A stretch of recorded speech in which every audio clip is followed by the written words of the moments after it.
Hi, guys. Welcome back to What Moms Say. Our intro today is very special because our mom is a part of it. Yay! And she was also in the episode. Spoiler alert. I'm Hannah. I'm Tess. I'm Marianne.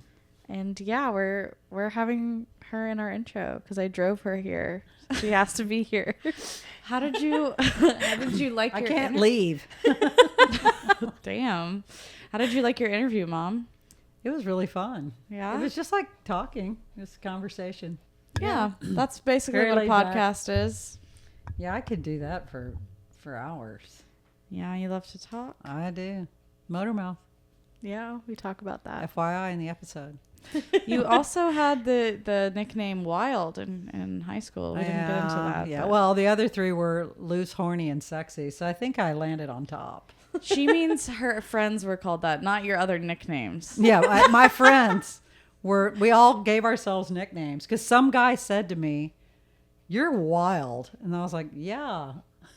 And that's so funny because And then your other friend was like, "I'm loose." Yeah. And your other friend was like, "I'm horny." And we're like, "Wow." Well, sexy's pretty good. She That's a picked good. one. Loose is a terrible nickname I to know. give yourself. But so true. Was she loose? Oh yeah. Oh my god. Yeah. How do you know? Yeah. Did y'all She used to sign up for wet t-shirt contests and let men like spray her boobs with a spray bottle. I understand the implication, but it also implies that her vagina is loose. You're not keeping it tight. That's not what it meant in the 70s. Okay, it just meant you were slutty. Slutty. That is what it means. Okay, Because well, it's based off that's of probably that. true now. Like, then, too. you're you have so much sex, you're so free that you're loose. Like when I stick it in, it feels like throwing Okay. a hot dog down a hallway. Yeah, but that's what you guys think. In our day, it did not mean that. It meant you're like really free and open. Yeah, your vagina is so open. Okay, I get the double meaning. That really has a wrinkle to it. That's not very nice. It's even worse than before. That's what we always thought. Yeah. We always thought your friend was really loose. Well, I'm really glad you're not the loose one. You have the best one, I think, which is Wild. Yeah, and it's funny because that's the name of my coaching business. Wild Inner I Bliss. forgot to make that connection, but like, it's still true. Yeah, it would have been bad coaching business if it was Loose Inner Bliss. Or horny inner bliss. Yeah. That's a different kind of coaching business. Sexy inner bliss. That is a different that might kind be of coaching fun. business. Yeah. But you can't do that. One of your siblings already had a business like that. That's true. Let's not go there. Okay. Oh, okay. Well, we do have a Reddit story for you today. Are you guys excited to hear it? Sure. Yes. All Sure. right. Which one? How much time did you spend finding it, or is it just so easy to find crazy, like with barely even looking? It's not that easy to find really good ones, especially since we're only doing ones that are about moms. Oh, okay.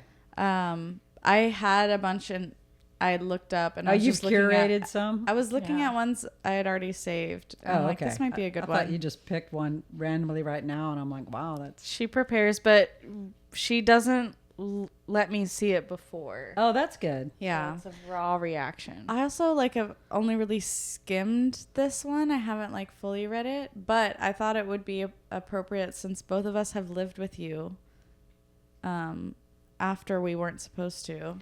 Post college. Yeah. But That's not a rule. we both moved out and moved back in. Then we both moved back out again. We've made it out. Moved out and then we moved in with men who were really bad and then had to move home because of it. A lot of kids move back in with their parents at certain stages of life. No. Did you like having us move back in? Absolutely. I knew it. Yeah. You Loved miss it. us? Yeah. So much. We're going to both move back in. Yeah. Now, y'all were threatening that the other day, and I was like, no, man, we're going to need a way bigger house. Threatening. So did you like it? Okay, this is the story. It comes from the subreddit called True Off My Chest, which is a subreddit where basically you can speak freely on anything you want to. Like, this is just off my chest. You're not looking for like judgment. You just need a place to rant. And the title of the story is, I offered to let my mom live with me under the exact same terms I lived with her as a teen. She already looked like, shocked. so with like rules, Yeah. curfews. So this is how it goes. I don't know why in God's good name my mom thought I would be the one to come to. We don't get along. I went to live with Dad at 16 because she told me she hated me and kicked me out. My older brother, the golden child, I know for a fact has a spare bedroom that she could sleep in now that she's losing the house. My mom's situation is entirely her own fault as well, which makes this all the more annoying. She and my stepdad bought a 7-bedroom house 10 years ago, right after she left her job of 20 years to work at some stupid startup that was out of business only 3 days later. 3 years later. Sorry. Wow. 3 days would be crazy. Yeah, 3 days is crazy. 3 years later. My stepdad spent the last years of his miserable life bedbound because he ignored every doctor telling him to stop shoving his face full of food at every waking moment of the day. So, like, what'd the doctor say? He said to stop shoving my face. Yeah. So he died 500 pounds and in misery. God. I was more than fine with this, by the way. Well, when he died earlier this year, it pretty much drained the last of the money my moron of a mother had remaining, and now the bank's taking the house back. So she shows up at my door for some reason, after mistreating me since I was a kid and ignoring me unless she wanted something, since she married... I'm getting texts. I'm going to start over this part. So she shut up my door for some reason, after mistreating me since I was a kid and ignoring me with useless... Why can't I read? I don't know. Mom, why can't she read? So she shows up at my door. So she shows up at my door for some reason after mistreating me since I was a kid and ignoring me unless she wanted something since she married that thankfully dead land whale. Well, that is a run-on sentence. It would be hard to land I that. don't like the way these people write. She had the nerve to ask to live with me. It's only me and my husband and our 2-bedroom house, sure. But that spare bedroom is his office, the basement's my art studio, and the couch in front of the fireplace is for our lovely cats. There is no room for the wicked hag anywhere in this house. Oh my gosh, she really hates her mom. But I knew this opportunity would never come again, so I told her she could live with us, and only if she decided to follow the house rules. 1. All electronics were to be turned off by 6 p.m. If she was caught with any after that, they would be taken away and sold in the next yard sale. 2. Bedtime was 7:30. If I caught her up, I would take away all of her clothing for the week. What? These are the rules this girl lived under? Yeah. It's crazy. 3. She may only shower for 5 minutes once every 3 days. Oh, God. 4. All chores must be done the moment she wakes up. If I roll out of bed and they are not, she will not be getting meals for the day.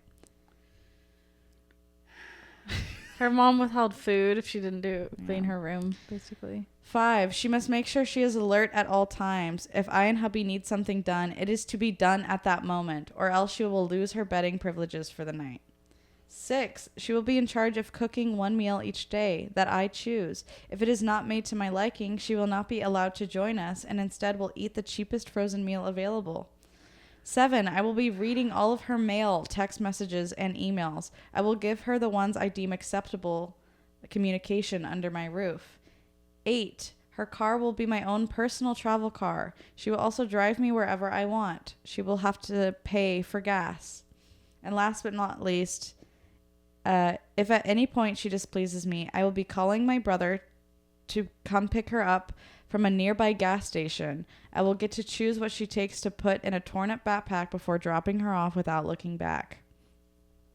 She called me a monster, told me these conditions were inhumane, and asked if I was insane. These were the exact conditions I lived under for years as a teenager. The exact conditions she tormented me with for years until she finally let me go live with the one parent that loved me. And these would be the conditions she would suffer under if she dared to ask me to home her worthless, joy-sucking soul. Oh my God. I don't know where she went after she stormed out of my house. My brother called me and told me I have the biggest balls in the family for the stunt I pulled. From the sounds of it, though, none of the spawn want the brood mother to live with them. I hope she finds a nice park bench to stay on. That's What do you think, Mom? That's the story. That is so sad. Yeah. So sad. And it boggles the mind that the mother would ever approach this daughter and expect anything from her after the way she was treated. Like, I don't know if this is a girl or a boy speaking. I don't know if it's a woman I or a mean, man. they mentioned having a husband. I think it's a but female. That's true. But that would be... I was guessing it was a girl because she talks about the brother being the golden child, and it made me feel like it was a gender thing that the boy was that makes sense. treated better. It's probably a girl if she has a husband. Yeah, boys can't have husbands. No, they can't. But you know, the revenge of the daughter is also very unhealthy for her. You know, and the fact that she can't just say no, you can't live here, and then stop talking and offer no justify, argue, defend, or explain. No is a complete sentence. Well, there is something to be said about making a point. Like, the mom is like, all of these conditions are inhumane. Are you insane? She's like, these are the exact conditions you had me live under. It's almost like, you don't remember doing all of this to me? Let me spell it out for you. So you realize why asking me is a really stupid idea. That's true. And you know, it is a way to express probably things that have never been expressed. But I bet the mom doesn't even remember half of these rules she made up for her daughter at that age. Oh, clearly, because she acted surprised and thought it was insane. Right? Yeah. Yeah. The one about only showering for 5 minutes once every 3 days is crazy. That's horrible for everyone in the house. That is Right? horrible for everyone. I wonder if the brother had the same rules. Or if she was... Yeah, because we know what brothers are doing in the shower. Hey. They only need 5 minutes, I guess. No, it's probably longer. But maybe not. I don't know. Okay. Okay, so there is a comment here. Someone asks, did she recognize those terms or did you have to remind her where they came from? And OP, which is the original poster, goes, I'm sure she did. She reveals, I think they mean revels. She revels in the fact that she can remember petty arguments and mistakes from 30 years ago. She would never admit to it, though, because that would prove her that she was always a shitty mother in person. That would prove that she was always a shitty mother in person. Okay. This person needs to go back to school. They're like so angry typing that they're shaking their hands over the keyboard. They can't. Yeah, it sounds like this person has a lot of anger that I don't know if it's clear that they've worked through it. Because they're needing to rant about it on Reddit. Yeah. It does look like they've been to therapy. That's good. Did you have any crazy rules growing up in the house? Not that I can recall that seemed insane, but I did think it was crazy when I was over 30 and I came home with my fiance, who I have now been married to for over 30 years. We were literally living together and engaged, and my parents would not let us sleep in the same room. Yeah. You And let I me thought- sleep in the same room with my boyfriend in high school. Yeah. Yeah, she was 16 and the boyfriend was in the room. I was 17 at that Okay, point. sorry. Well, it's kind of The like age of consent. it's kind of hip. It's ridiculous, right? Because we know what you're doing, right? It's clear that you're sexually, engaged with this person. So What? why act like pretend like it's not happening, or why, why? I was a virgin until last year, Mom. Yeah. Okay. I mean, the Yeah, sneaking that's- around stuff. I never wanted that to happen. Where you're like in the backseat of cars and random parking lots, or We did that anyway. She didn't want you to be loose or wild or horny in public. Does it do it in count the if it's house. only with one person though? I think it's pretty standard behavior for teenagers, and to act like and to try to force teenagers not to do it or to make it like this horrible thing is even more harmful. Yeah, and probably their makes sexuality. them want, but probably pushes them to engage in more dangerous act out even behaviors. more. You know, Yeah. it's like you got raging hormones. Of course you're gonna do that stuff whether your parents tell you not to. You're gonna do it anyway, right? And especially if they tell you not to, you're gonna do it. I feel like when parents don't let their kids sleep with their significant others, it comes from like a very religious place of like, you might be doing whatever you're doing under your own roof, but under our roof, you're not supposed to do this until you're married. And I had a friend who had that too. When she would go visit her now in-laws, the guy's parents would make them sleep separately. Out of respect for the parents. Because it's in their house. Yeah. Yeah, But it is a little bit ridiculous. I think so. And it's also like the place where you feel like less wanting to hook up because you don't want your parents to hear you. Right? Like, it's not a sexy thing to be in your parents' like childhood home. No. With like your family sleeping in the next room. So I don't know what you guys are talking about. That sounds amazing. No, I can't remember any crazy rules we had growing up. I remember you had a curfew. Yeah, that That's doesn't not seem as crazy. crazy. There was nothing really crazy. There was nothing that you wouldn't see in like any home in America. That's I true. did Like struggle clean with your y'all- guns every night. With you guys keeping your rooms clean, but I gave up on that one. I totally gave up. And because a friend of mine said, you got to pick your battles, and what's the most important thing, And I thought, them feeling love and secure, and them having success in school, like, being able to learn and get through their education. And so to focus on that and not focus on the clutter and mess, because that was like a huge thing for me. You know, I think I was raised that way. It still is. I think you were when we both moved back in with you. I think you were upset when we didn't keep the bedroom clean. I was pretty I just good. closed the You door. were. Yeah. Yeah. Well, you know what happened with you is that the room you moved into was just like this hodgepodge of stuff, like random furniture, and it wasn't a nice room anyway. And then so you were just in there, and it was not a great time in your life. You're kind of in the transitional kind of healing. What am I doing? Trying to get over some stuff. and I just looked at you one day and I thought, if the room she was in was beautiful and light, it would actually change the way she feels about herself. And I did the same thing with you.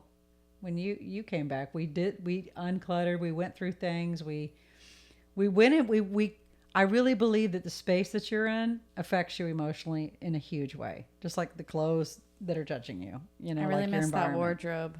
If I had stayed longer when I moved in, maybe I could have gotten the room makeover. Yeah, probably. Yeah. I was there I for 3 didn't years. stay long enough to get one of those. I was there for 3 years. Yeah, That's a long time. But it literally changed. Wouldn't you agree? Like it changed your whole vibe. Yes.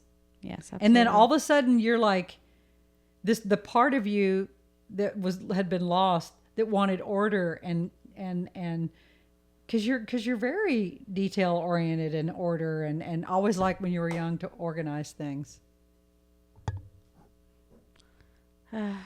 Battery died. Yeah, the battery died. It's not plugged in. Mom, it's a camera.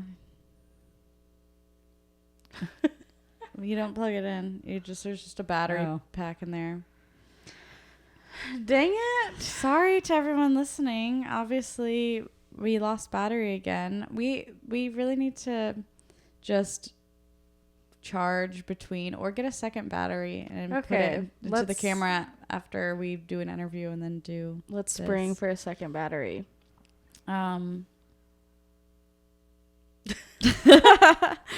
I mean, I don't know what you want to do. Well, I guess we could just intro the episode. At the end of this episode, you promote your music and your life coaching business, but you're also going to be on the radio. Yeah. And you know what? Actually, as an homage to radio, this is the part where the visual's not. Yeah, guys, why don't you just listen to us? Stop watching. Okay, tell the people about your upcoming radio features, which, by the way, you don't need a radio to listen to the radio. You can do it on your phone or it's online. a streaming. Yeah. So I'm going to be on kpft.org on the Songwriter Studio show on March 29th between 8 and 9 p.m. My song will be played at some point in that show. And then again, because I think that show repeats itself on Wednesday, April 1st from 4 to 5. Yep. And that's if you are in Houston and listening in your car, the station is 90.1. Or you can listen to it from anywhere in the world online. Amen. Okay, well, cool. I think we can wrap there. Yeah. So everyone give a warm welcome to our mom. Yay. Yay. Life's a bitch, Hannah's gay. Tess got too many bills to pay, so they get together with Lily May and ask each other what mom say. They ask each other what mom say.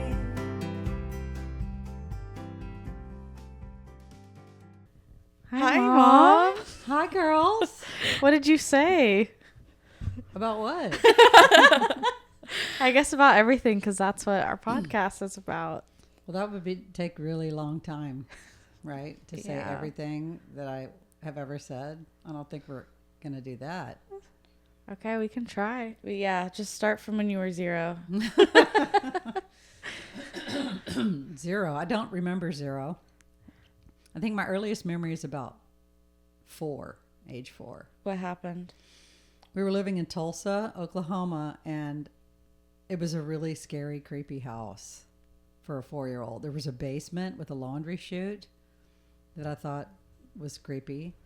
And then I do remember this one incident. I do remember 2 incidents. One was some young girl in the neighborhood got hit by a car. Oh. And so, of course, all the neighbors go running out, and it's like a lot of chaos. And the only thing I remember about that is thinking, that's horrible. And then also, where's my mother? Like, I can't find my mother. So I was also traumatized by that. Sounds like a blast. And then the other thing was, I was in this room with my 3 other sisters, and there were 2. I was in a twin bed, and there was a big window, and there was a tree outside the window, a creepy tree.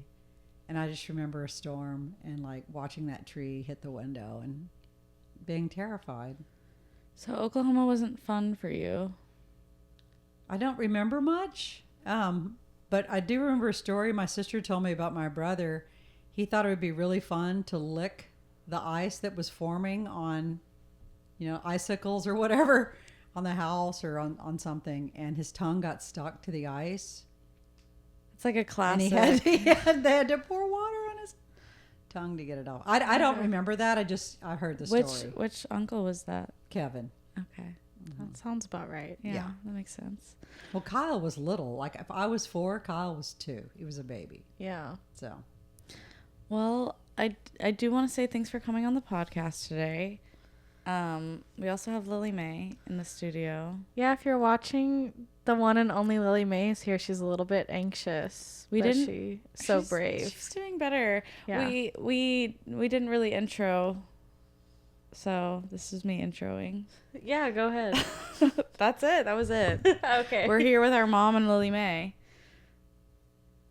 Can you see her in there? Yeah, you can. Yeah. Well, people have been asking for her. I feel like this is bad. Is this bad? Am I doing a bad job right now? No. Okay, thanks. Mom, what do you think? So far, so good. So what do you think of the podcast so far, Mom? Well, I'm absolutely thrilled that you guys are doing this.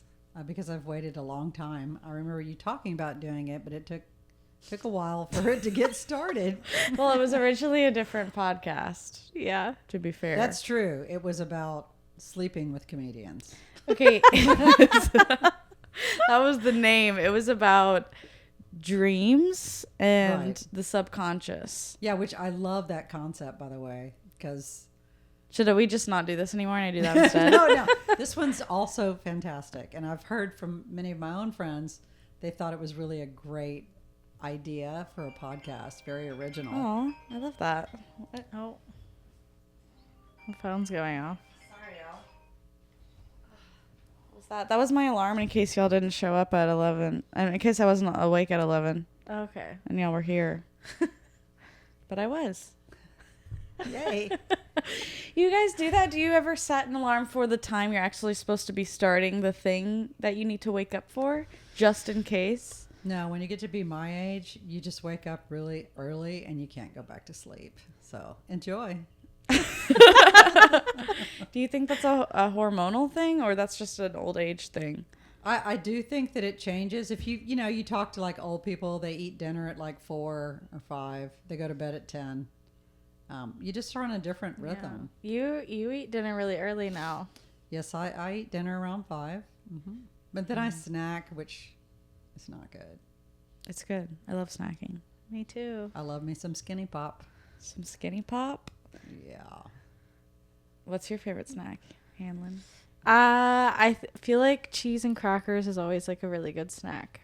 The snack you used to make a lot when we were kids is you would get Triscuits and Havarti cheese and dip it in salsa. So that's still like, I still really like that. Yeah, it's good. It's like a little cracker sandwich. Yeah. What's your favorite snack? Like potato chips. With nothing on them? Do they need something on? They have seasoning on them. You know? Why you guys look so weird at me right now? That's like a classic. I don't think that's weird. You just eat the chip out of the bag. Yeah, chips. Like jalapeno chips. Yeah, Ooh. I remember when I moved away and I came back, the first thing I wanted was Cheetos. Why are you saying it like that? I don't know. Cheetos. I wanted Cheetos. Cheetos, sorry. I wanted Cheetos. Say Doritos. Doritos. Fritos. Fritos Lays. Fritos. That Like should be the name of in- our in Belgium, podcast. they had like the puffy cheese ones, but they didn't have the crunchy ones. Oh, you wanted the crunchy. Do you like the hot? Like the flaming hot? Sometimes it's a little intense. Those will make your asshole rip. Yeah, open. I don't. They didn't have those when I was growing up, so it's not like a nostalgic thing for me. That's like everything regular. all the girls were eating at school when we were growing up. I couldn't handle hot Cheetos as a kid. I can handle them as an adult, though.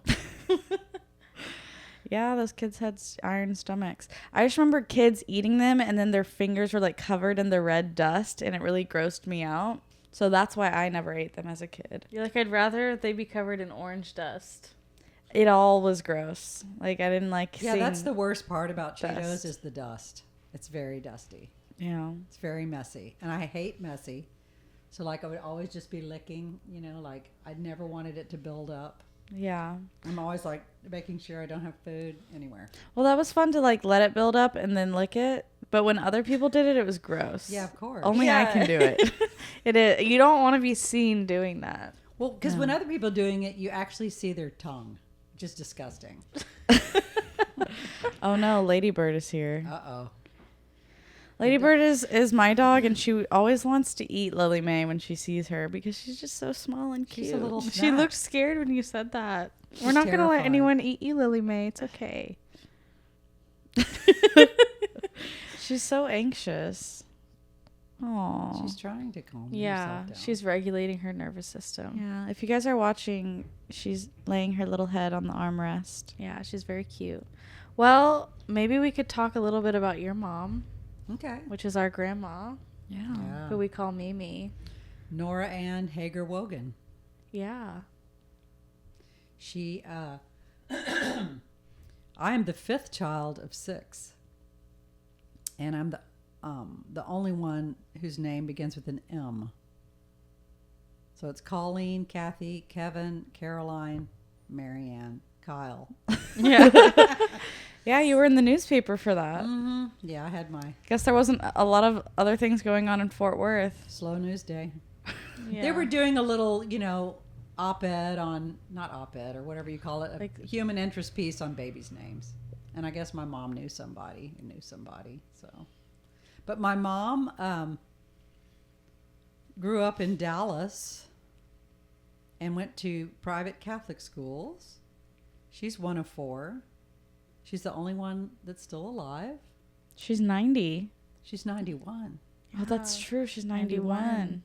So she's still living on her own and completely self-sufficient, driving. I think that's so incredible that she's 91 years old and she lives in an apartment by herself with her cat. and drives. Yeah. And has a very busy social life. Yeah, she's Plays like bridge and goes out to lunch all the time, has loads of friends. I think that's how you do it. Like if you want to live a long life and still be present for that life, you need to have friends. You need to have girlfriends. That's Well, true. They did a longevity study, one of the most epic ones that was ever done. Because, to do a longevity study, you've got to study people for decades. For a long time. Right? Yeah, for a longevity. So most studies don't continue for obvious reasons, but they did one. And the number one indicator of longevity is community.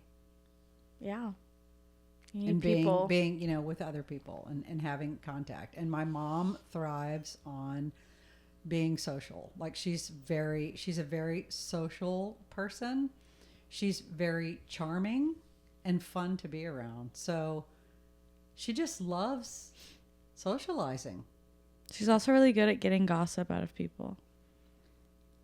She does love to gossip. I Yeah. feel like she always knows Or we everything. could just say, instead of, she likes to talk about other people. Let's reframe Well, that. Because she's very interested in other people's lives. I think it's impressive that she can show up at a function and then she immediately knows what's going on in everyone's families, like in 5 seconds. Yeah. I'm like, how did you get that? She asks a lot of questions. Yeah. But she does it in a way that makes you feel like she's truly interested in you, because I truly She think is. she is. Yeah. She's just naturally inquisitive and curious. We actually having a conversation about that the other day. I took her out to lunch to visit one of her longtime friends who I've known my whole life, who's a wonderful woman. And we have such a good time together, getting together. And we were talking about that natural curiosity that some people have. And I think I definitely inherited that from her, because I'm exceedingly curious. That's about true. many, many things. Like I want to know, I want to look it up, I want to learn it, I want to find out, and I want to know right now, What do you want to know now? Well, the thing I was exploring this morning was rhythm. Rhythm. Yeah, So something all white people want to know. well, What is it? How do we understand it? How do I get it? no, in terms of songwriting, because It's Yeah. the one thing we haven't been able to colonize. well, when I hear other people's music that has like a really good beat, and then I think mine's more flowy and more like nebulous and not really landing anywhere, which is a style, but I really want to work on that. And so I want to write music with the beat first. I've never tried that. With the beat first, not the chords first, not the melody first. Okay, if we give you a beat, can you start singing?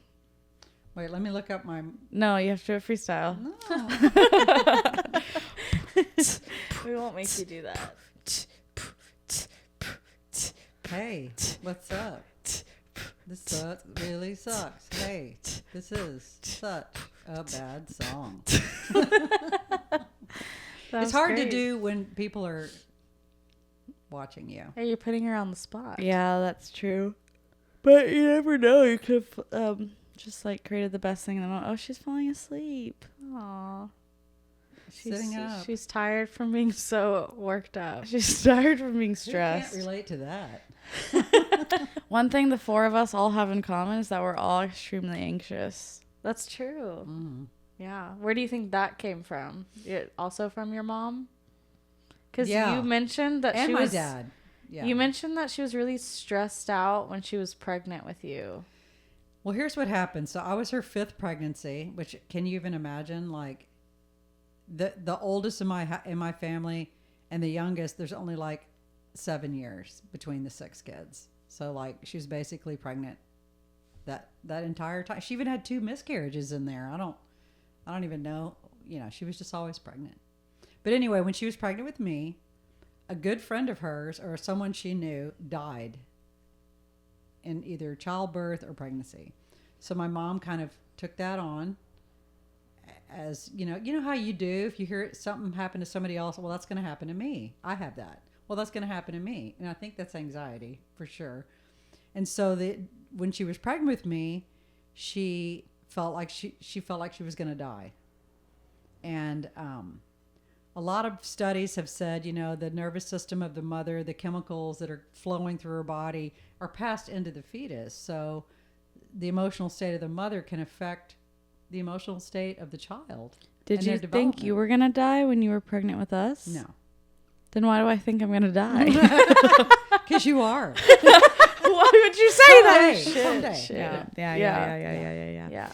I guess it's just like that generational trauma that they talk about all the time. For sure. I mean, she's she's like that. lived. She goes, I probably passed that on to you. I'm so sorry. But she's probably in like the top 1% of people who've lived this long, which is ironic that she was that anxious. Because now she's 91. Well, just the mere fact of having a child instantly makes you more anxious.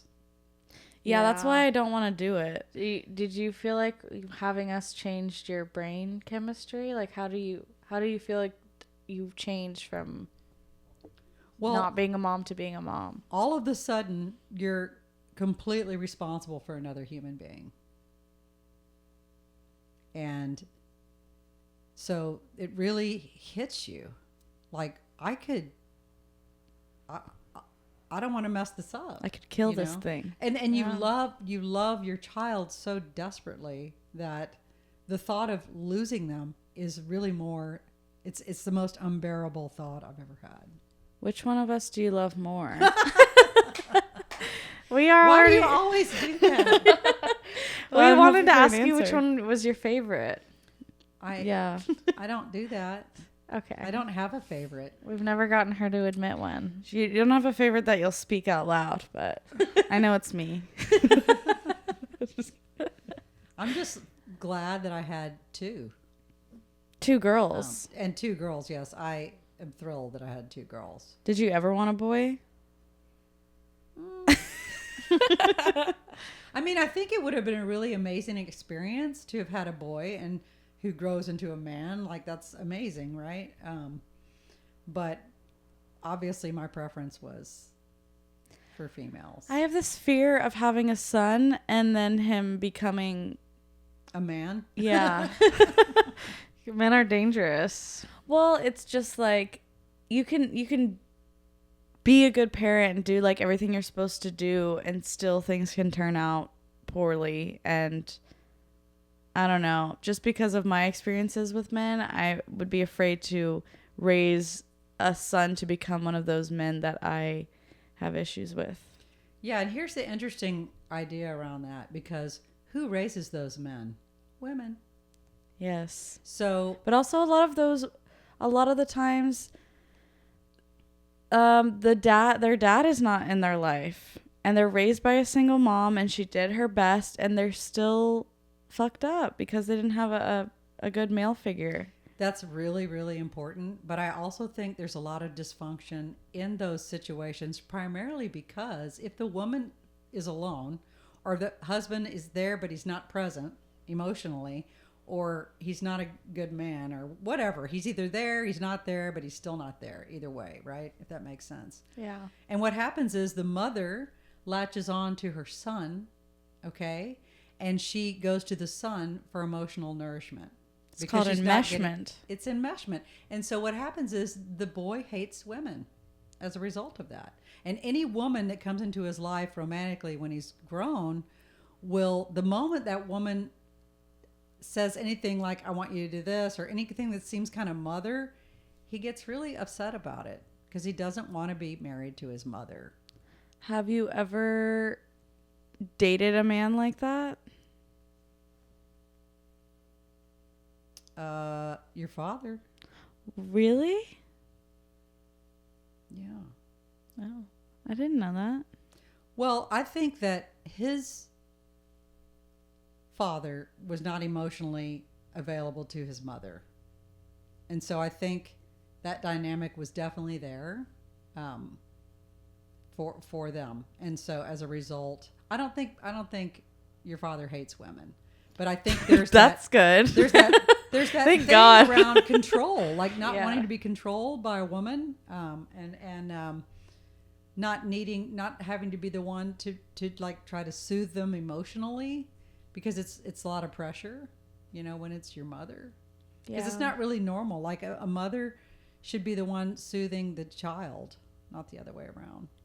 There's all the family dynamics that play into that, and then I think all of the societal dynamics of living in a patriarchal society that also play into like hating women or not respecting women. Yeah, you can't escape the culture in which you're living, and you could have the most ideal parents in the world, but if your peer group is horrible or you have 2 or 3 really traumatic experiences, that's going to color your anxiety template, even if you had ideal parents, So yeah, you can't escape the culture. You can't escape, the conditioning that's all around you in school. Your parents can only do so much, and then you're thrown out there into the school system, and you're absorbing a lot of other people's stuff. And then the media, movies, and music, a lot of that is really dysfunctional. I feel like a lot of the movies and shows that were coming out while we were young were actually like very positive for young girls to see. Yeah, there was some really positive stuff. Now it's like, I don't know what's going on now, but I don't like it. What shows are you thinking of? SpongeBob? I feel like I feel like now, like, movies and TV shows try too hard to like make sure they have a specific message, or like They're pandering. They're pandering to what they think society wants instead of actually telling a story. Whereas, like, I don't know, I feel like watching a movie like, I know this is stupid, but like Cadet Kelly. Yeah. It was like, oh, we're going to tell a story about this girl who like joins these cadets, blah, blah, yada, yada, yada. But it wasn't trying to like try too hard to like push a certain thing. Yeah, that's always true in any kind of art form. There's like, what's going on, what's in the zeitgeist, what are people into, and like trying to emulate other artists or try to pick up on what other people are doing, or like, oh, that kind of movie sold millions of tickets, so let's make a zillion of those. Or this particular genre is doing really well, so let's saturate it. And then the artist loses, because the artist needs to create from their own essence and ignore and disregard what's going on out there and be authentically who they are. And the more authentic that they are, the more people will respond to that, because you can sense that. And most really great artists are authentically themselves, and that's why they become popular. And then all these other artists try to copy that. It's like, no, you can't do that. You've got to be who you are. You have to be your words, your sounds, your whatever you're doing has to be something that's comes out of you. Or they're really being their authentic selves, and people don't like that. Well, then they're not going to be very true. successful artists. Well, Lady Gaga had like in college, she had a Facebook group that was made for like by people who were like, this girl's never going to be famous. Like, people just hated on her, but she I remember that. kept staying weird and making it. I was in that Facebook group.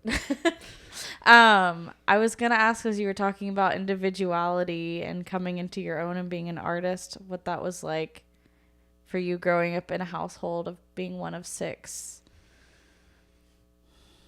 and your journey through that. What do you mean exactly?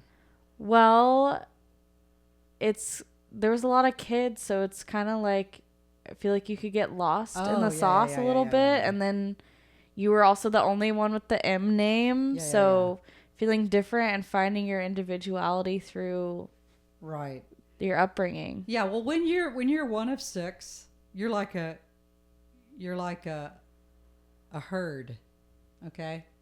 And so there is not a lot of there's not a lot of time or resources for your parents to spend one-on-one time with you, right? It's always, let's all get in the car, let's all go here, let's all 8 of us sit around the table at dinner, right? And so it was always a competition for attention, for resources, for anything, because there's so many of us, right? So it was really hard to individuate in that environment. You know, you had to follow what everyone else was doing and fit in just like you would in society, right? And stepping out or trying something different or doing something new would get you a lot of ridicule and a lot of bullying, right? Shut that back down, put that back in. Do you have an example of that? When I was a child, I was nicknamed Motor Mouth because I talked a lot. But everyone talked a lot. Yeah. Everyone in my family talks a lot. Yeah, that's true. You think But they that's picked because on- you were the youngest girl? I don't know. I don't know why. I got picked on. I got bullied by my brother a lot. I don't, you know, I guess I was just an easy mark, or I was really sensitive, or they could get a really good reaction out of me. I would cry very easily, or, you know, I would react. Yeah, sensitive. Yeah, very sensitive. And so that's probably why. Did you ever get angry? Or you were a crier? I think I was a crier. I probably was angry.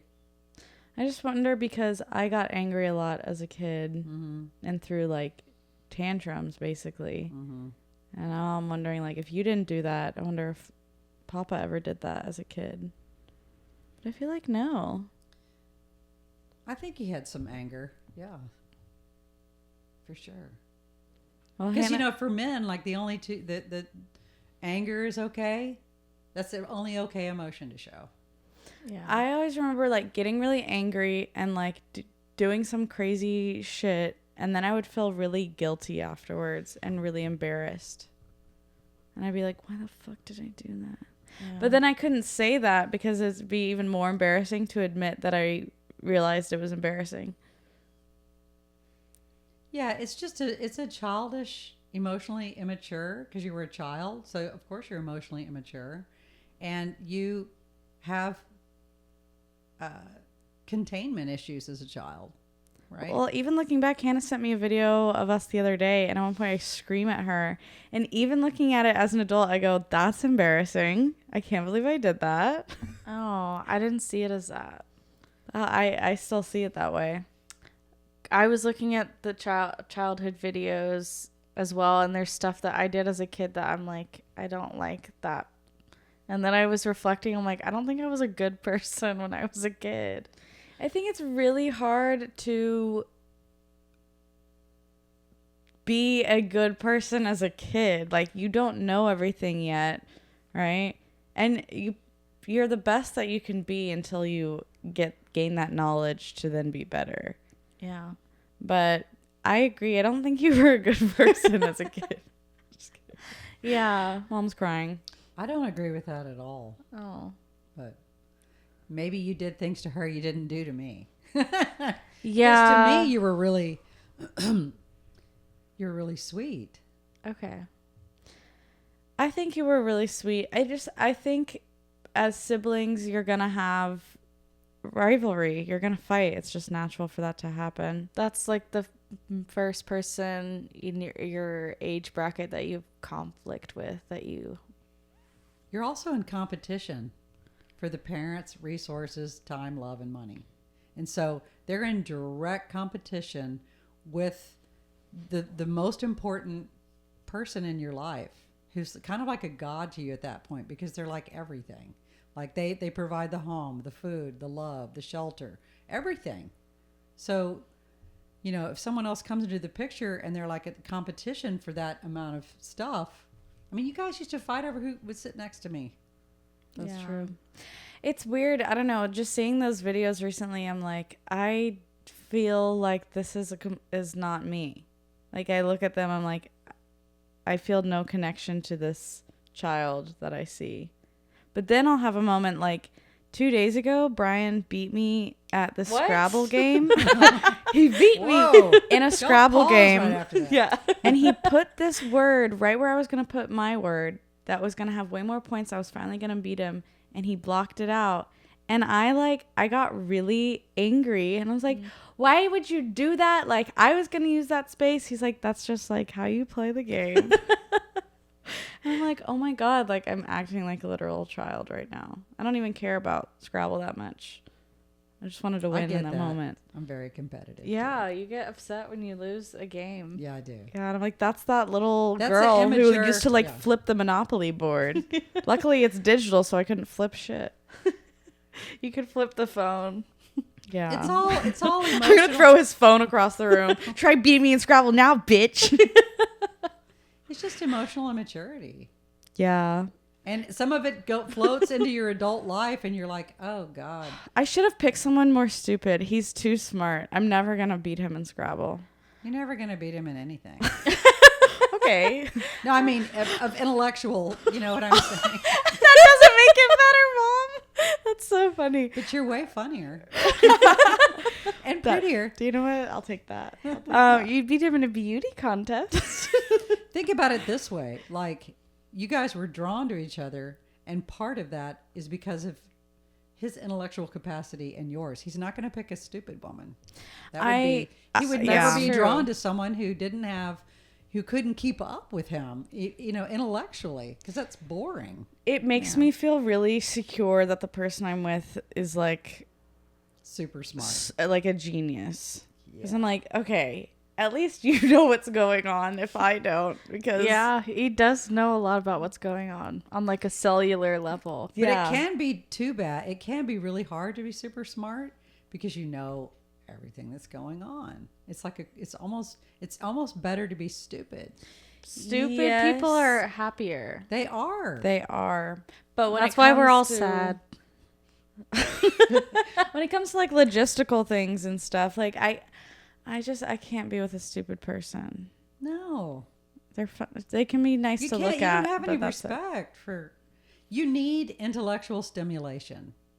You need to be able to have a deep, meaningful conversation that is because that's That's your favorite. That's your connecting. favorite thing to do. Absolutely, yeah. But then it can be too intellectual sometimes. Like last night, Brian was like taking me through his essay about they're trying to make an mRNA vaccine to cure cancer, and him trying to explain it to me. I was like, I'm falling asleep. I don't know what any of these words mean. I'm so sorry. Yeah. It's beyond my comprehension in any way. It's very Yeah. sciencey. So I just try to like focus on the sound of his voice. So at least I'm like, that's nice. I try to follow him when he's talking sometimes, and it's like he doesn't do it in a linear way. Like when I ask He's him a ADHD. question, That's why. we're over here now, and I'm like, but this is the question, and you're over here. He eventually will get back to it if I know, you but let it's him like, go. oh my God, how long is this going to take? I don't want to know all that other stuff. He's very passionate about everything that he's learning and knows about. So it's like Yeah. he has to talk about all of the stuff in between. Because in his head, that's how it works. It's not just this part of the question. It's all of it. Nikki has that too a little bit. Or like sometimes someone will ask her a question, she'll start answering it, and it'll be like she's telling a story that I've already heard, but the entry point into the story for her, like the first thing she says to explain something, I'm like, well, your brain works so different from mine because I would not start where you're starting. But it's cool that all of our brains work different. Have you ever had your person be like, oh, you've told me that story before? Like when you're halfway through a story? She's never done that to me. Okay. Have you ever had someone be like, oh, you've already told me this before? Probably, but I think most people are super polite and don't do that anymore. They just let it or fly. they're like, oh, she's so old, she doesn't remember. I'm really forgetful, so even if someone's repeating a story to me, I'm like, okay, good. This is gonna like seal it better in my memory. Like, tell me again so I don't forget later. That's a very positive way to look at it. I feel like I tell everyone the same exact thing in the same way, and I'll forget like which people I've told, but I love beating a dead horse. So when I have something to complain about, I'm hitting up all my hoes to talk about it. So you tell the same story, but like multiple times until all of them have heard it? Yeah. And some I'm like, have heard it twice. You won't believe what just happened, and I send them all voice notes. Why don't you just make one voice note and then just send it to multiple people? Because it's fun to do Say them it over and over? slightly differently. You're what's the word when you are testing jokes? You could say the testing jokes. Or embellishing. I thought there was a word for it. Running it. You're practicing the material. Running it by them. Yeah. Running the material. Yeah, I don't know. I guess it's kind of like that. I have this thing now where if I'm having a conversation with someone and I come up with something in the moment that's funny and just make them laugh, I immediately write it down because I'm like, oh, that could definitely be a bit. And then I worry that person is going to come see me perform at one point and be like, what the fuck? Like, you said that to me. Were you like running a bit on me? When in actuality, I'm like, no, I just said something and you laughed. And then I was like, oh, I should maybe write that down. As a writer and a performer, anything you hear or see is material. That's what I was taught in my songwriting class. If you're just sitting in a cafe and you hear a snippet of a conversation, or you look outside and you know words come, you need to write that down because you will forget it. So you're absorbing. You know, so they should be flattered that you used their conversation for your stuff. It's not your fault. You're just so funny. You have to write it down. I did try this joke on stage on Friday night, and the audience did not like it. Do you guys want to hear what it is? Yeah, let's see if we like it. So I have all this new material about Trump and Republican women, and I finish it off talking like, I think if you use being too old as an excuse to understand like the modern world, then you should not be allowed to vote. Yeah. Like if you say like, oh, I'm from a different time, I don't understand this like racism or whatever. I'm like, well, if you're from a different time, then you should not be voting in this time. This is the current time. Yeah. You can't Who understand. doesn't understand racism? You know what I mean? Like you say a word or whatever, and they're like, oh, you can't say that. And they're like, I don't understand that. I'm from a different time. I don't want to learn. Or even simpler Anything things. new. Like this conversation came about because we were talking about a professor that couldn't figure out how to put their letterhead on a letter of recommendation, and their excuse was that they're too old to figure that out. And I'm like, you should not be allowed to vote if you can't copy paste. Like it is 2026. Yeah. Hey, if they block out all the stupid people from voting, nobody will vote because this is a very dumb country. Well, Yeah. I think we would win. For sure. I also think we would get different candidates in there too. Yeah. Yeah, I mean it's ASMR. What is that movie where they, you know, the democracy gets so dumb that Idiocracy. Yeah, you know what that's they where we're wear? headed. You know what shoes they're wearing in that whole movie? Because people are Crocs. so stupid. Crocs. I was just gonna guess Crocs. I wore Crocs here today. But why are Crocs stupid? I'll tell you. So they were. First of all, Hannah wears them. Second of all, Oh. I love them. Okay, this is what happened when they were making that movie. They were like the woman who did the wardrobe for the movie was trying to figure out a shoe for all of the idiots of this planet to wear, and there was a brand new company that had just started making shoes, and she looked at them and she's like, no one would ever wear those shoes. Those are fucking so stupid. They look like shit. These are perfect. So everyone in that movie is wearing those shoes, and that company was Crocs. And is that how the shoes became popular? I don't think that's how they became popular because people don't even really remember them that well from that movie. I just think it's funny that now we're in a society where people are wearing Crocs all the time. Like we're slowly going into idiocracy for real. Crocs are waterproof. Yeah. You can wear them Okay. you can wear them in the ocean. Yes, and They're they're good pool comfortable. shoes. I wear them to garden. They're easy to wash off. They're very comfortable for your feet. You can put little charms on them. But they are kind of ugly. They're Come they're on. just like They're rubber. so They're basically ugly. like clogs, but rubber. Yeah, Yeah. clogs are also ugly. I think clogs can be cute, like the I love Holland. clogs. I love comfortable shoes. I think you've had to train yourself to think they're cute.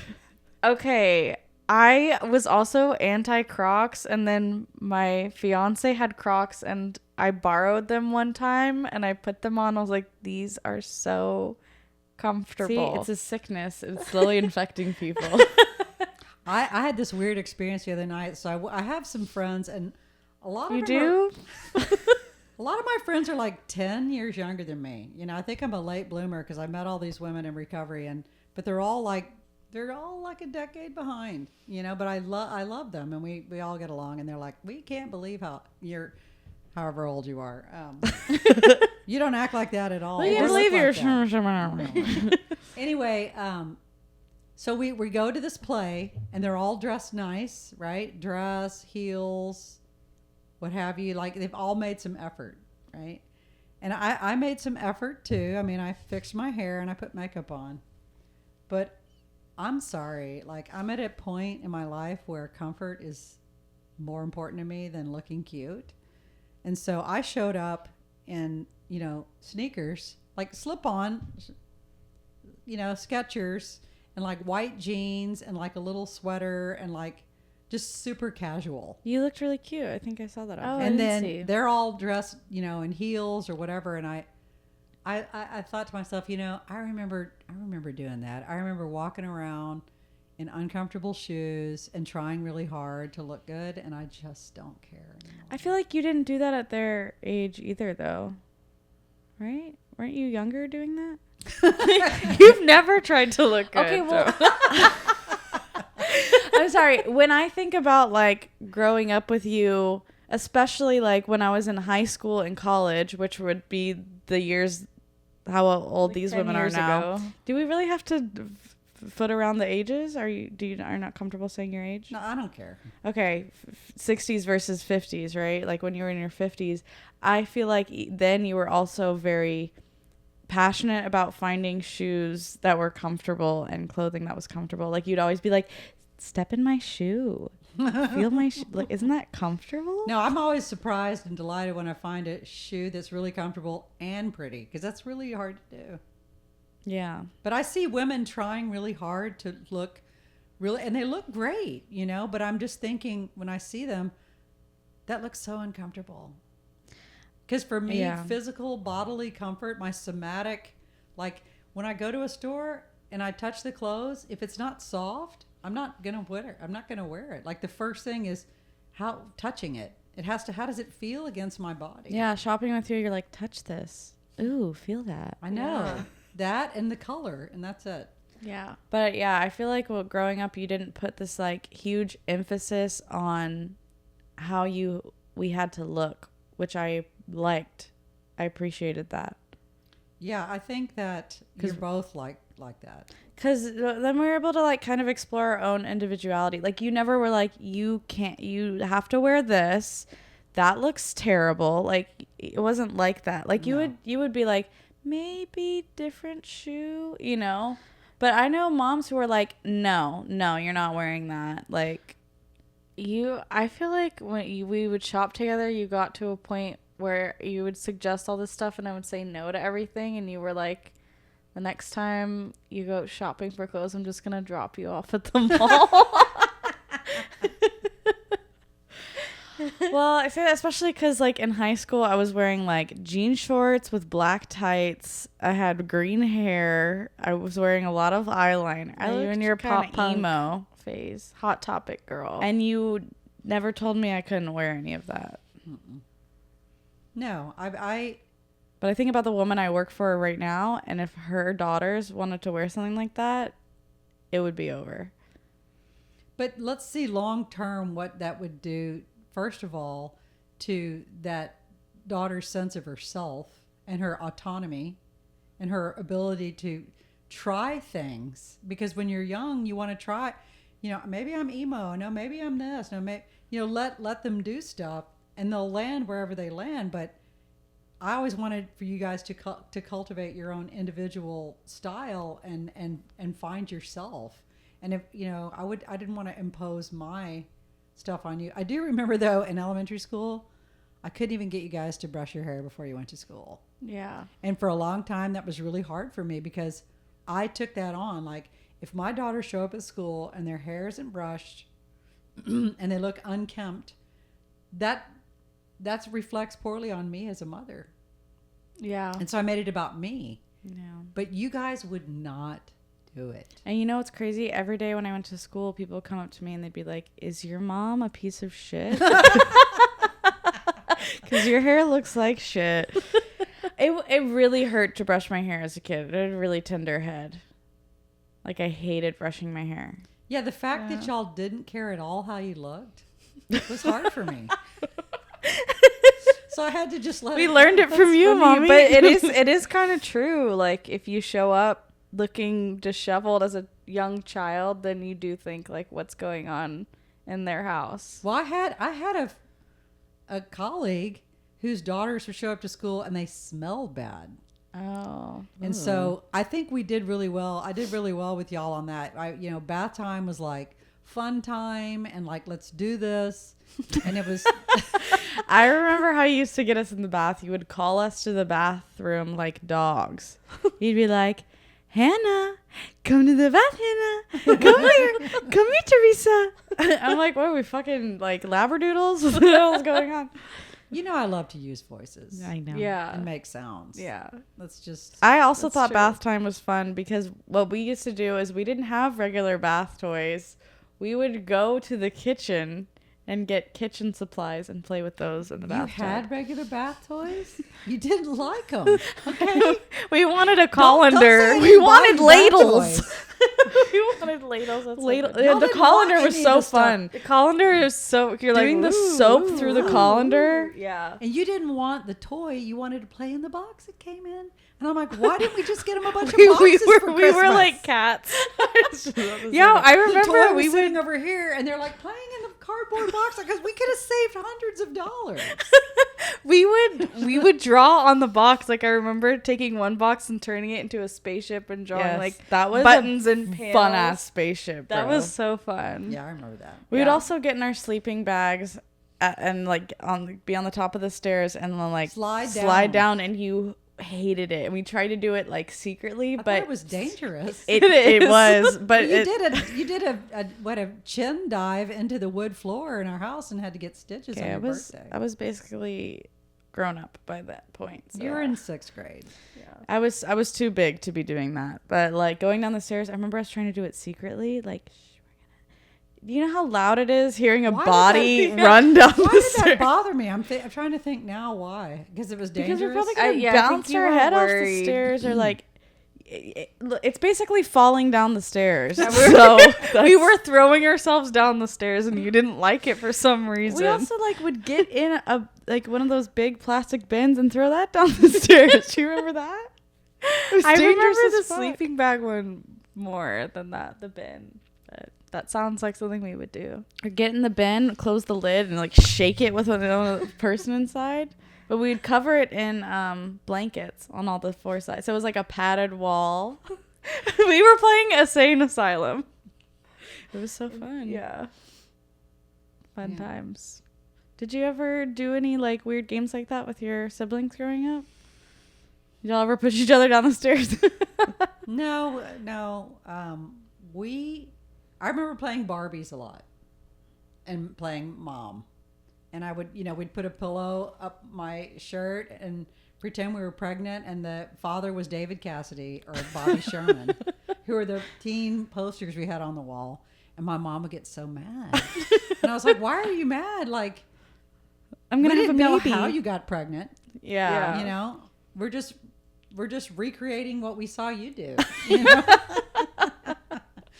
But yeah, and then I remember having Barbie, and then I didn't have enough money for Ken, so I would steal my brother's GI Joe, which also doesn't have genitalia, by the way.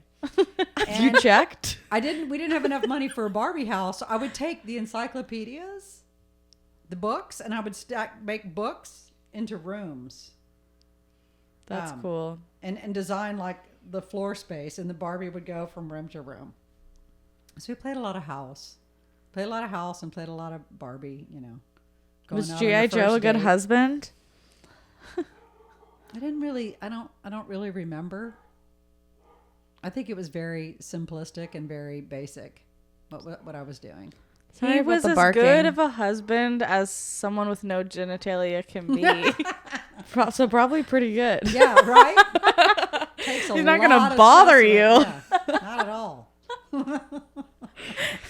I used to nanny this girl, and every time I went over there, she would pretend like she was pregnant. But not just like basic pregnancy. She would shove like 10 stuffed animals up her shirt and down her pants. She had a litter. And pretend she was like having a litter. And I'm like, like humans don't have 7 children at once.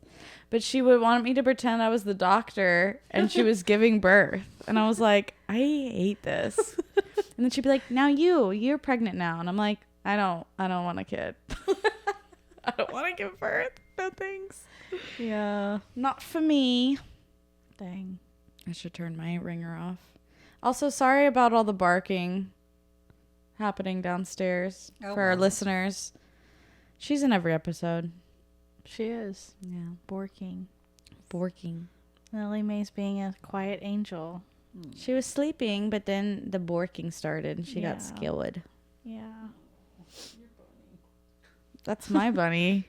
That's what I meant. Your bunny. Oh. Your bunny. I thought you were saying it to her. She was kind of sitting got on it. I possessive. thought, that's kind of gross. I did. I got a little bit jealous of Lily Mae because for a time she was the baby of the family. Oh my god. She still is the baby of a family. No, she's older than me now. No, she's not. Yeah, she is. No, she's not. Yeah, she's 42. She's 6 years old. 42. That dog years thing isn't true. I read somewhere. She's going to be 7 this year, right? Mm-hmm.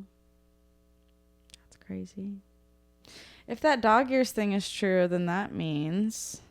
It's not true. That's Yeah, what I it's just said. not. I said if that dog years thing is true, that means Precious lived to be 112. Yeah. She had a good run. Yeah. I hate thinking about it. I know. We Yeah. talked about it on an episode. Yeah. Is there anything we've said on any of the episodes that you like want to be able to correct with the listeners? Yes, the No? hotel room jumping out the window. Okay. So Yeah. that's not how I remember it. For context, Tess shared a childhood memory that when she was little, we were on a trip and we got our own hotel room, and Mom said, I don't want you to stay alone in the hotel room because I had a dream that you're going to jump out the window. And we were making jokes about her being suicidal as a child. I didn't say jump. I said fall. Okay. Okay. I Okay, would never insinuate that you would want to harm yourself because I never had that thought. Okay. Okay. Um, So it was an accidental death that you dreamt. right. And you were with Hannah and your cousin, and maybe you're playing around or roughhousing or being stupid, and they picked on you. Also, That's you know, true. they were a little bit evil. You said I was a nice kid. Yeah, you were. But I'm hearing all these things now that maybe you weren't. Things I didn't know about. Like you had a really good persona and you had a good act. That's but right, Mom. That's deep exactly down- what happened. Anyway, She was traumatizing me the whole time. but That's why I was screaming. Yeah, I always thought it was the other way around. It wasn't though. Okay, no.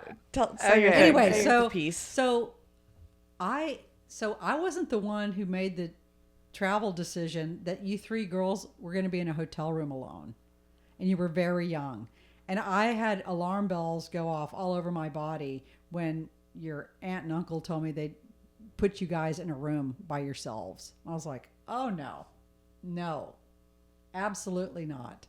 To me, 10 and under should not be in a hotel room by themselves. Oh my God, anything could happen, right?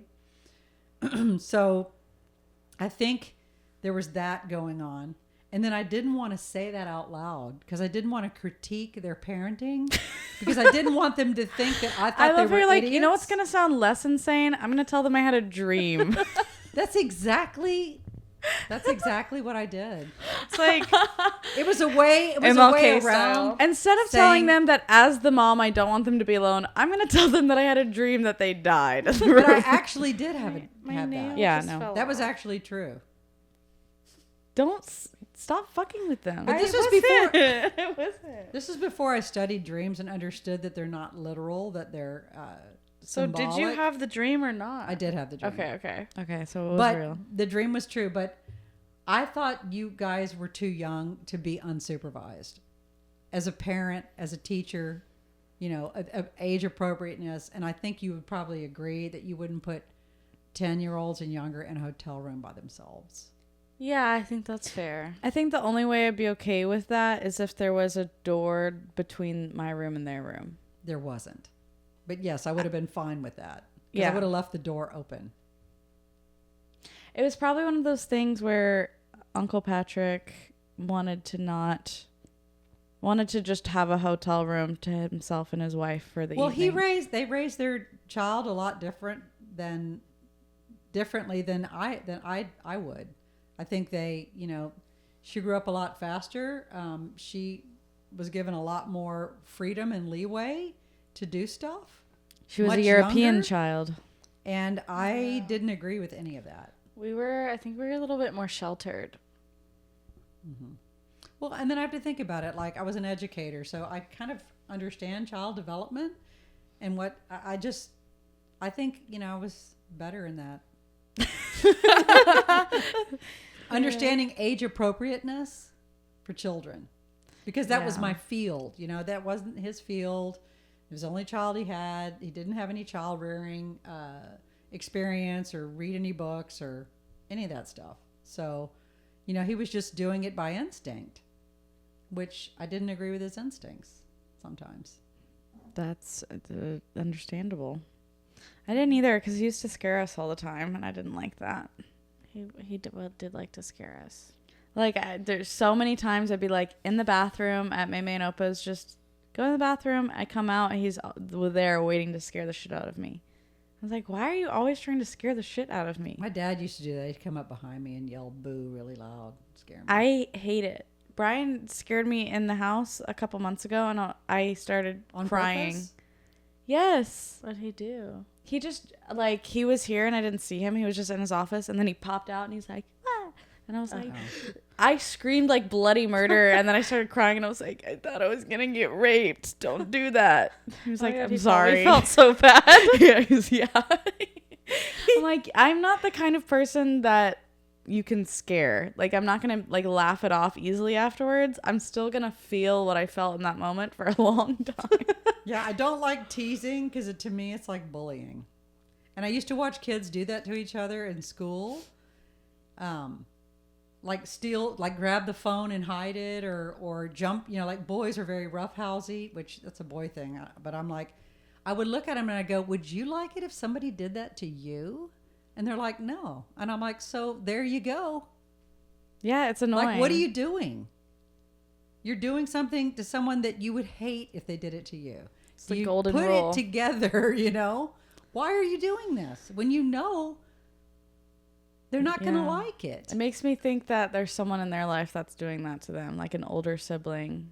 I think they just get off on upsetting people, Yeah. or triggering them, and I think it's They want to I get a think it's reaction. terrible. It to me, it says they're lacking attention elsewhere in their life. So the only way they can get it is by pushing people to their absolute limit. But it's so common, right? Yeah. I saw it all the time. Yeah, I think little boys need so much attention, and it's like, oh my God. Yeah. Self-soothe. Figure it out. Well, girls would do it too. Sit. Yeah, that's true. I just feel like But the physicality when they would jump on each other and that's what it is. And I'm like, what do you? And I would tell them, that a person has to ask permission before they can touch you, right? Like They're like, what? yeah, I've never heard that. Yeah. It's like you shouldn't touch somebody else without their permission. You shouldn't touch their possessions. Like you're violating their boundaries. And I would say these things to these middle school students, and they looked at me like I was insane.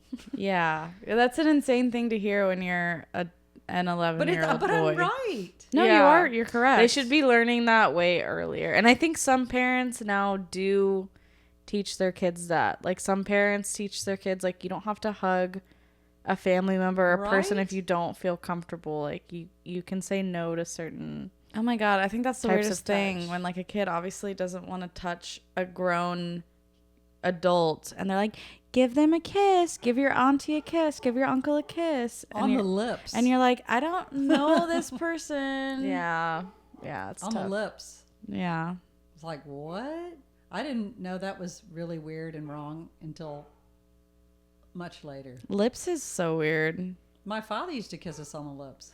I think that's less weird when it's your own parent and you're like a baby. It depends on how No, old I you're wasn't a doing. baby. Oh. How old were Well, you? All the way up until the end. There's Okay. different cultures though that do that. Like I know a lot of like in Italian culture they do that often, and like sons and fathers. On the lips. Yes. Yeah, I need to look that up because it is. I think that's probably what happened in his I household. I'm sure in his mind he wasn't like. He just thought that was just a form of affection. Right. No, I'm sure he didn't think anything weird of it. But when you guys were babies, I would kiss you. I couldn't stop kissing you, but not on the mouth. I would kiss you on your cheek or your neck. Like, I remember that. just love, you know? Yeah. I don't think I ever yeah. kissed. You shouldn't make anyone out as with your much as I- baby. No, that's. PSA guys, don't make out with your baby. Don't do that, please. That's so weird. You can make out with your dog though. Ew. Dude, I don't understand how people can let their dog lick their fucking mouth. It's like, Yeah, they just licked their butthole. I've seen you now they're eat up- shit, and Yeah. now you're trying to lick my I can't face. stand. She's the big licker, and I can't stand dogs that lick me. Big Like, liquor. Precious did not lick a lot. Ladybird is also a licker. She licks, and I'm like, don't lick me. Don't lick me. Yeah, she does love to lick. Oh my God. Yeah. It's. She's so sad that you're saying that. I know. She's like, I just want to show I you. think I they're love just you. trying to kiss you / lick the salt off of your Yeah, but when you see an arms or adult, whatever. But yeah, she loves to lick your father's leg after he's gone jogging. I'm like, oh God, stop it, you guys. It's so gross. yeah, I don't like that. I also don't like the sound of Right? a dog licking. Guys, what? Oh, did the camera crap out? I guess we should wrap Okay. because we're at 51, 52, 55 Wow, minutes. that went by so fast. Yeah. I hardly talked about myself at all. I know. We'll have to have you come back again. Yeah, to we talk would, more. We would like to have you back and have actual questions for you from people. Oh, that'd be great. Um, I can practice my life coaching. yeah. Or maybe we can have you give your advice on some stories. Oh yeah, those Reddit stories are wild. I know. Mom was listening to our last episode where the girl was talking about slut shaming her mom, and we had a long discussion about it in the kitchen. It's very funny. Oh, Oh my God, we laughed so hard. I wasn't there. What'd you guys say? I guess you could have been there, but you were like with your fiance or whatever. Dang it. So is there anything you want to plug, Mom? Yeah. Well, you know, I am a singer-songwriter, so I'm constantly writing songs and putting them out there. So you can find me on all the streaming platforms, Marianne Vergult. I'm in the process of, I'm always working on a song. I have more songs than I have money or time to get them all recorded. So I guess that's a good thing. And also I'm a life coach. So I have a life coaching business called Wild Inner Bliss. And I primarily coach women in finding their own, clearing away all the clutter and all the things in their life that keep them from really enjoying being with themselves, feeling their own essence, and finding the joy of life that can only true joy emanate from inside of you. I love that. Wow. Yeah. Amen. That's deep. Wildinnerbliss.com. Wildinnerbliss.com. We'll link all of it in our description of the podcast. Is there anything else you want to say before we wrap? I love you, Mommy. I love you girls so much. I'm so proud of you. I love you too. We're proud of you too. I love watching your show. Oh, now you can watch yourself on the show. Hey. All right, guys. Thanks so much for tuning back into What Moms Say. We'll see you next Thursday.